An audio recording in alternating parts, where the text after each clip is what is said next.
Officer rescues abandoned black baby. Faces heartbreaking revelation years later.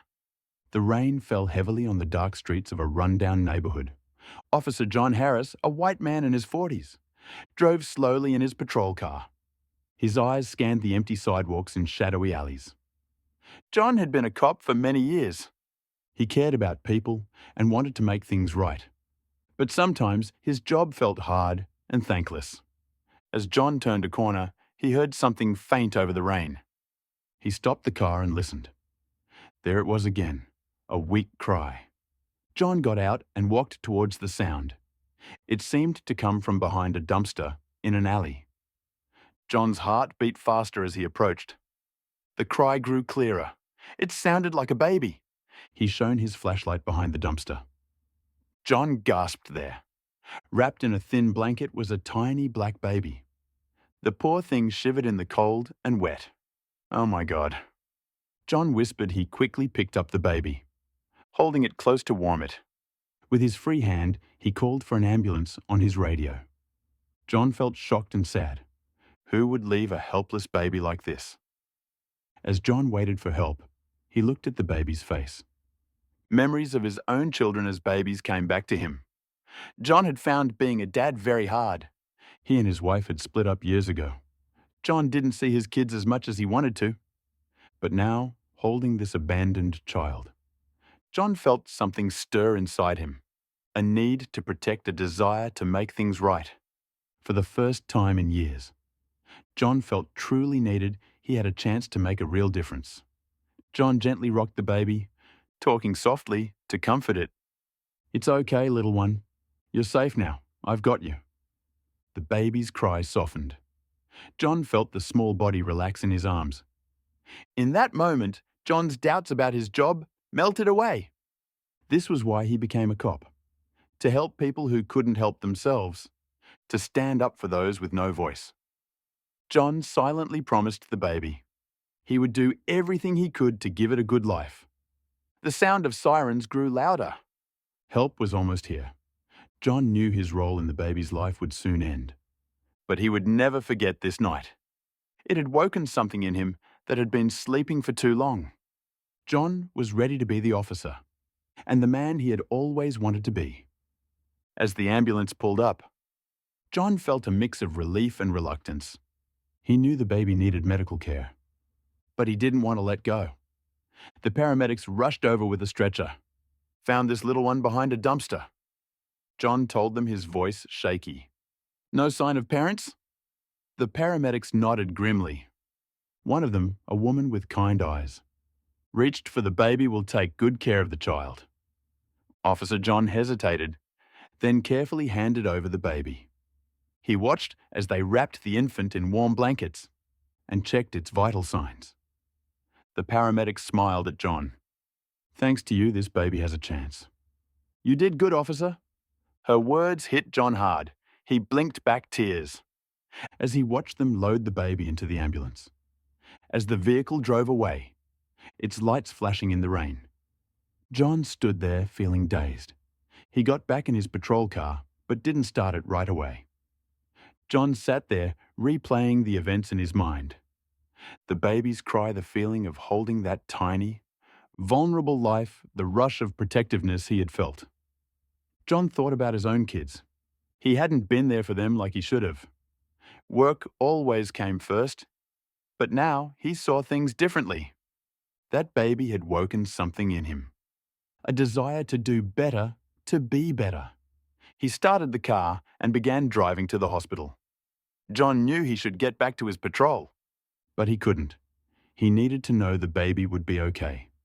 At the hospital, John found the emergency room busy with late-night cases. He showed his badge to a nurse. "I'm here about the abandoned baby that just came in." "How is it doing?" The nurse checked her computer. "The baby is stable. We're running tests now." "Are you the officer who found it?" John nodded. "Can I see the baby?"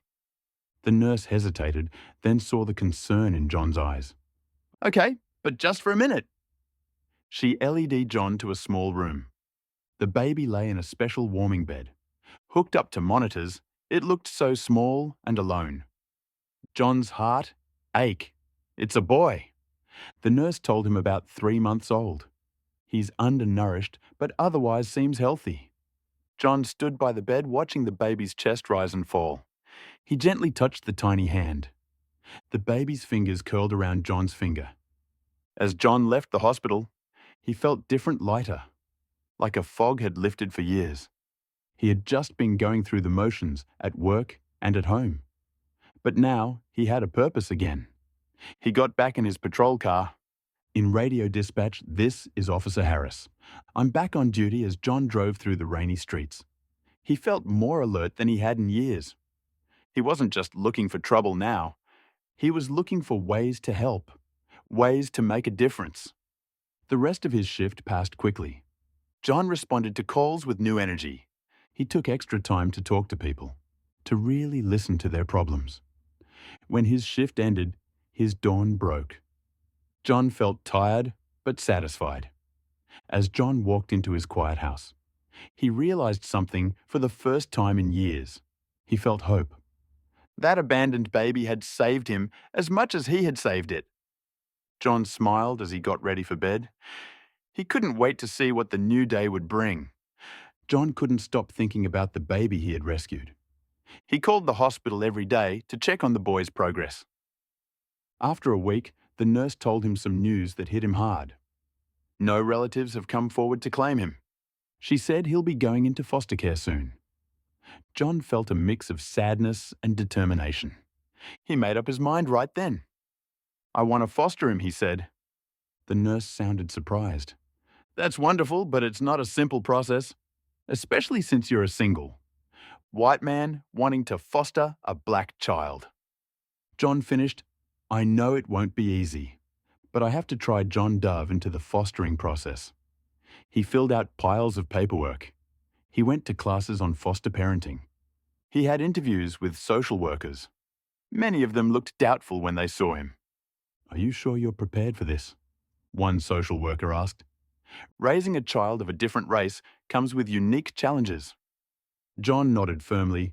I know I have a lot to learn, but I'm committed to doing whatever it takes to give this boy a good home. After months of effort, John finally got approval. Do you want to pick up the baby? His heart pounding with excitement and nerves. When the social worker placed the boy in his arms, John felt that same rush of protectiveness he had felt on that rainy night. Hello, Isaiah, John said softly. He had chosen the name carefully, wanting something with strength and meaning. I'm going to take care of you. The first few months were hard. John was exhausted from long nights with a crying baby. He worried constantly if he was doing things right. But slowly, he and Isaiah found the rhythm. As Isaiah grew from a baby to a toddler, John realized he had a lot to learn. He read books on Black history and culture. He asked his Black colleagues for advice. He wanted to make sure Isaiah grew up proud of who he was. John enrolled Isaiah in a daycare. With a diverse group of kids and teachers, he took him to community events celebrating Black culture. When Isaiah was old enough, John signed him up for African American history classes at the local community center. Sometimes John felt out of place at these events, but he pushed past his discomfort. This wasn't about him. It was about giving Isaiah connections to his heritage. As the years passed, John and Isaiah's bond grew stronger. They had their routines: breakfast together every morning, bedtime stories every night. John loved watching Isaiah's personality develop. The boy was curious kind and had a great sense of humor. When Isaiah was 6, John took him on their first fishing trip. They sat in a small boat on a quiet lake. John showed Isaiah how to bait the hook and cast the line like this. Dad, Isaiah asked, flinging his line into the water. John's heart swelled at the word Dad. Isaiah had started calling him that recently, and it still felt amazing every time. That's perfect, buddy. John said with a smile. They didn't catch any fish that day, but as they sat together, talking and laughing, John knew this was a moment he would always treasure. The holidays were always special times for John and Isaiah. They had their traditions. Picking out a Christmas tree together, making Thanksgiving dinner for John's fellow officers, who didn't have family nearby. One Christmas Eve, as they hung ornaments on their tree, Isaiah got quiet, Dad, he said hesitantly. Do you think my birth parents ever think about me on Christmas? John's heart ached. He knelt down to look Isaiah in the eye. I'm sure they do, son, and I want you to know that it's okay to wonder about them. It doesn't change how much I love you. Isaiah hugged John tight. I love you too, Dad. As Isaiah got older, John had to help him face some hard realities. When Isaiah was 10, he came home from school looking upset. What's wrong, buddy? John asked. Isaiah hesitated. Then said some kids at school said, You can't really be my dad because we don't match. John felt a flash of anger, but he kept his voice calm. Isaiah family isn't about matching skin. It's about love, and you are my son in every way that matters. They talked for a long time that night. John explained about racism and prejudice. He told Isaiah he might face more of this as he grew up, but he also told him how proud he should be of his heritage. You come from a long line of strong, brave people, John said, and I will always be here to support you. A few years later, John and Isaiah faced another difficult moment. They were shopping at a store when John noticed a security guard following Isaiah closely.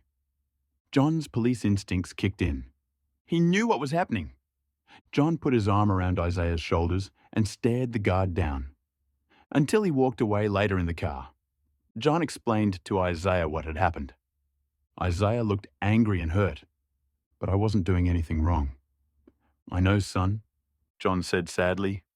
Sometimes people make unfair judgments based on skin color. It's not right, and it's not your fault.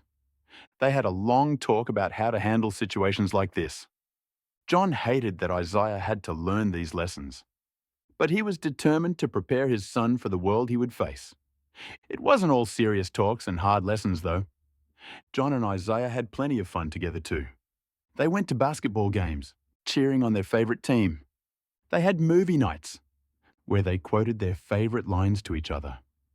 They worked on Isaiah's science fair projects together, making messes and laughing.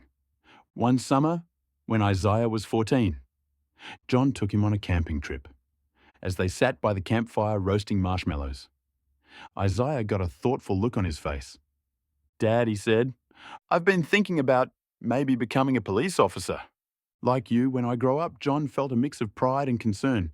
That's great that you want to help people, Isaiah. But, it can be a dangerous job. And it might be even harder for you because I'm black, Isaiah finished. I know, Dad. But that's why I want to do it. To make a difference. John nodded, his throat tight with emotion. Well, whatever you decide to do, I'll support you all the way. As Isaiah entered his teenage years, their relationship faced new challenges. Isaiah started to push boundaries. Testing John's rules, there were arguments about curfews and homework. But even in the tough moments, the love between them was clear. When Isaiah had his heart broken by his first girlfriend, it was John who sat with him, offering comfort and ice cream. When John had a particularly rough day at work, Isaiah could always make him laugh with a silly joke. As John looked at the young man Isaiah had become, he felt overwhelmed with love and pride. That tiny baby he had found on a rainy night had grown into a smart, compassionate person. John knew they would face more challenges in the future, but he also knew that the bond between them was unbreakable. John thought back to that night so many years ago. He had thought he was rescuing Isaiah, but the truth was, Isaiah had rescued him too. This boy had given John's life new purpose and meaning. Whatever the future held, John knew they would face it together. One day, John was walking out of the police station after his shift when a man approached him. The stranger looked nervous, glancing around as if checking for eavesdroppers. Officer Harris, the man said in a low voice. I'm Leroy. I need to talk to you about Isaiah. John felt a chill run down his spine. He hadn't told many people about Isaiah's background. What about Isaiah? He asked cautiously. Leroy leaned in closer that night you found him. It wasn't random, there's more to the story. Dangerous stuff? John's heart raced. What do you mean? How do you know about this? But Leroy was already backing away. I've said too much, just be careful. The past has a way of catching up with that. He disappeared into the crowd. John stood there stunned. The encounter left him shaken and full of questions. He had always wondered about the circumstances of Isaiah's abandonment. Now it seemed there might be darker secrets lurking in his son's past. That night, John couldn't sleep. He kept thinking about Leroy's words. The next day, he went to the station's archives. He dug out old case files from around the time. He found Isaiah John spend hours poring over reports of gang activity, drug busts, and missing persons. Nothing seemed to connect directly to Isaiah. But John couldn't shake the feeling that he was missing something. He started reaching out to old contacts from his early days on the force. Many had retired or moved away, but a few were willing to talk. One former colleague, Mike, agreed to meet John for coffee. As they sat in a quiet corner of a diner, John explained the situation. Mike listened carefully, then sighed. I remember that time. There was a lot going on that never made it into official reports. Human trafficking rings, gang wars. It was ugly. John leaned forward. Do you think Isaiah could have been caught up in that somehow? Mike nodded slowly. It's possible. There was one case, a young woman who escaped from a trafficking ring. She was pregnant. We tried to protect her. But she disappeared before the baby was born. John felt his stomach drop. Could that woman have been Isaiah's mother? Over the next few weeks, John dug deeper. He called in favors, followed leads that had gone cold years ago. Slowly, a tragic picture began to emerge. Isaiah's mother had been named Tanya. She had fallen in with a dangerous crowd as a teenager. By the time she realized she was in over her head, it was too late. She was trapped in a world of violence and exploitation. When Tanya discovered she was pregnant, she saw it as a chance for a new life. She managed to escape her captors and went into hiding. But she knew they would never stop looking for her. John finally found someone who had known Tanya in those last months. A kind-hearted woman named Gloria, who had given Tanya shelter. She loved that baby so much. Gloria told John, her eyes filling with tears, but she was always looking over her shoulder. She knew they would find her eventually. John's voice was hoarse as he asked, "What happened to her?" Gloria shook her head sadly. "She left one night with the baby. Said she had a plan to keep him safe. That was the last time I saw her." A few days later, John got the final piece of the puzzle, a police report from a neighboring county. A young woman's body found in an alley. No ID, but the description matched Tanya. The pieces fell into place. Tanya must have realized she couldn't outrun her past. So, she made the heartbreaking decision to give her son a chance at life, even if it meant sacrificing her own. John sat in his car, overwhelmed by what he had learned. Isaiah's abandonment hadn't been an act of cruelty. It had been a desperate mother's final act of love. Now John faced an impossible dilemma. Should he tell Isaiah the truth? The boy had always wondered about his origins. But this truth was so painful, so tragic it could shatter the sense of security John had worked so hard to build. John decided to talk to his partner Sarah. They met for lunch, and John poured out the whole story. Sarah listened without interrupting. When John finished, she was quiet for a long moment. "That's a heavy burden to carry, John," she said finally. "But don't you think Isaiah has a right to know?" John sighed. "I don't know. He's still so young. What if this knowledge hurts him more than it helps?" Sarah reached across the table and squeezed his hand. "You've raised a strong kid, John. Give him some credit. But maybe talk to a professional before you decide." And John took her advice. He made an appointment with a counselor who specialized in adoptive families. Dr. Evans listened carefully as John explained the situation.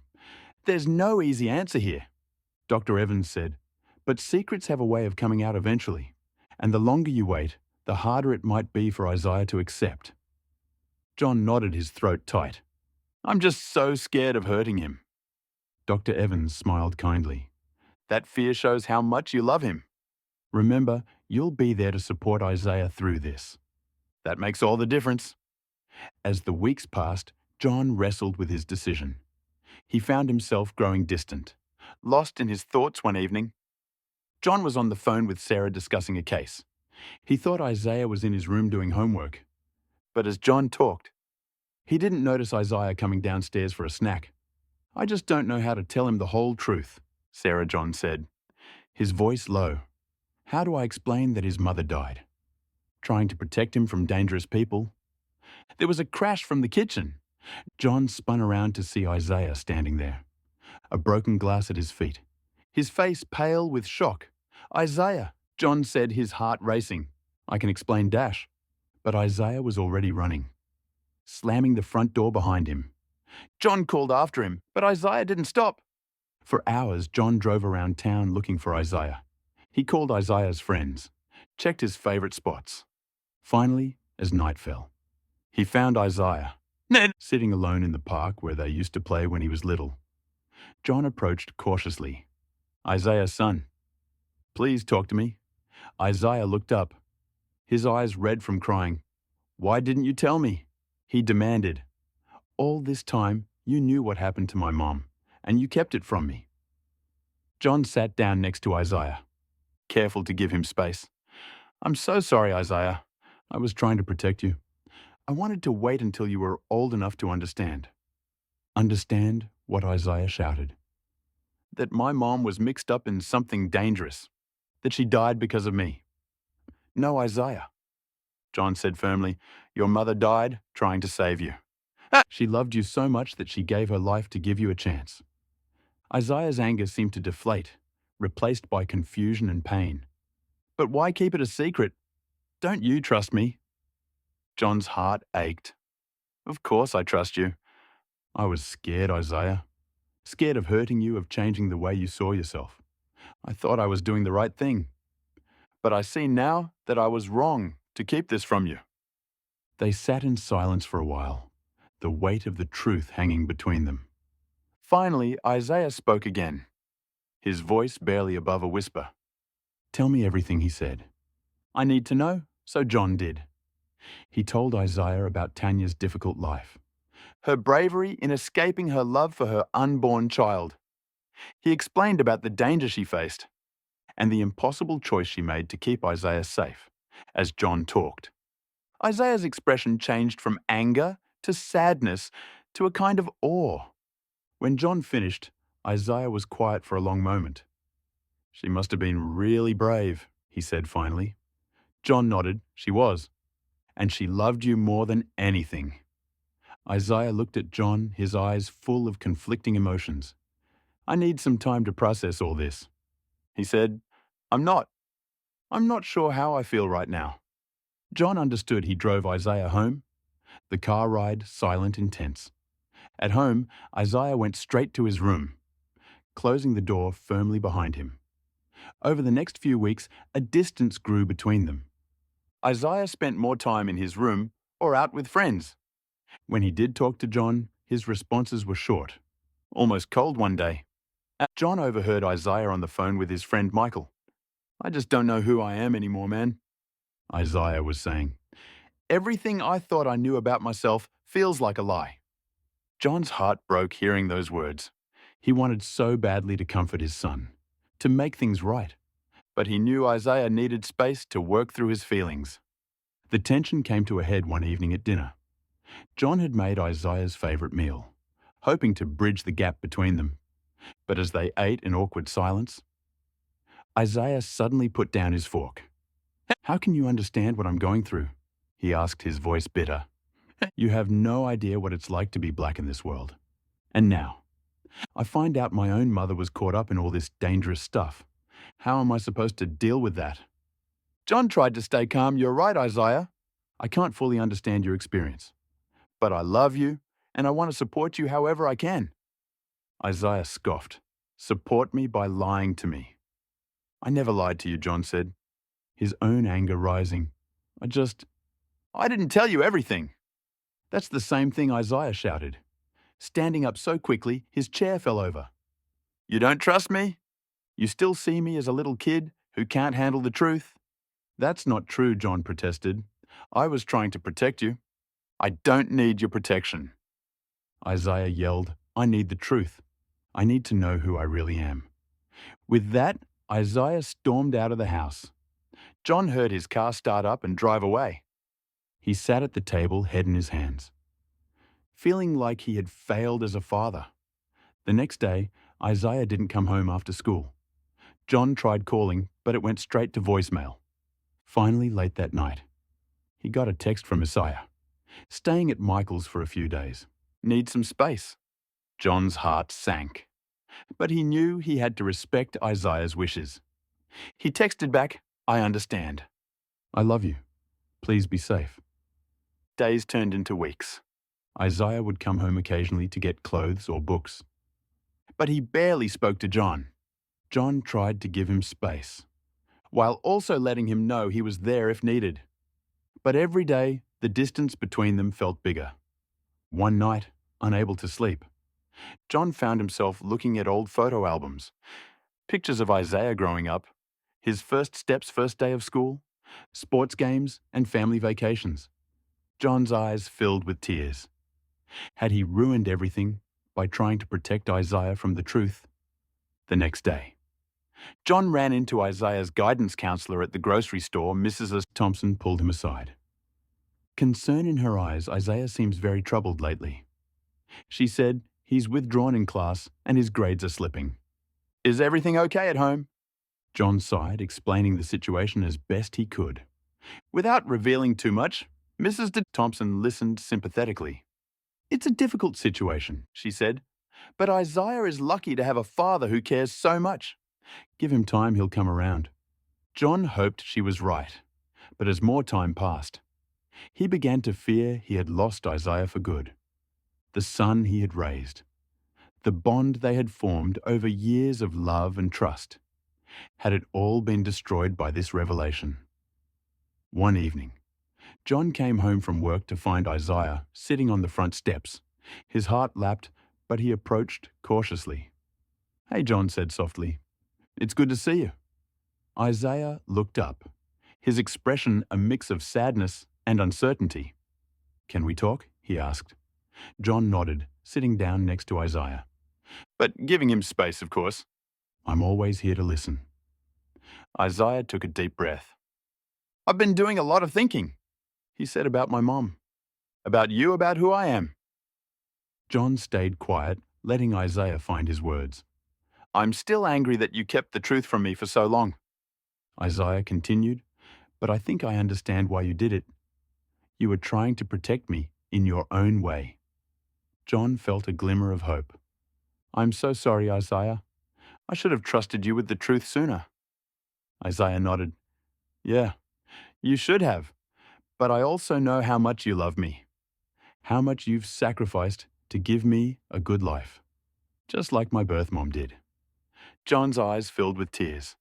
"You and your mother are the bravest people I've ever known." He said, "I'm so proud to be your dad." Isaiah was quiet for a moment. Then, hesitantly, he leaned against John's shoulder. "I'm not okay yet," he said. "I still have a lot to figure out, but I think I'm ready to come home." John put his arm around Isaiah. Holding him close, "Take all the time you need," he said. "I'll be here always."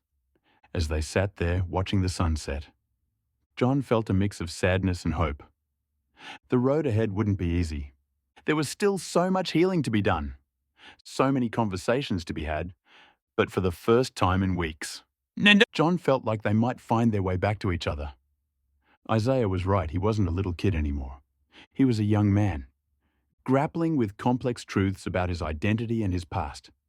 John knew his role now was not to shield Isaiah from these truths, but to support him as he faced them. As they stood up to go inside, Isaiah looked at John Dad. He said softly, "Thanks for never giving up on me." John hugged his son tight, his heart full of love and gratitude. "I never will," he promised, no matter what. John pulled Isaiah into a tight hug. They both cried, years of love and pain and fear pouring out. When they finally pulled apart, John felt like a weight had been lifted from his chest.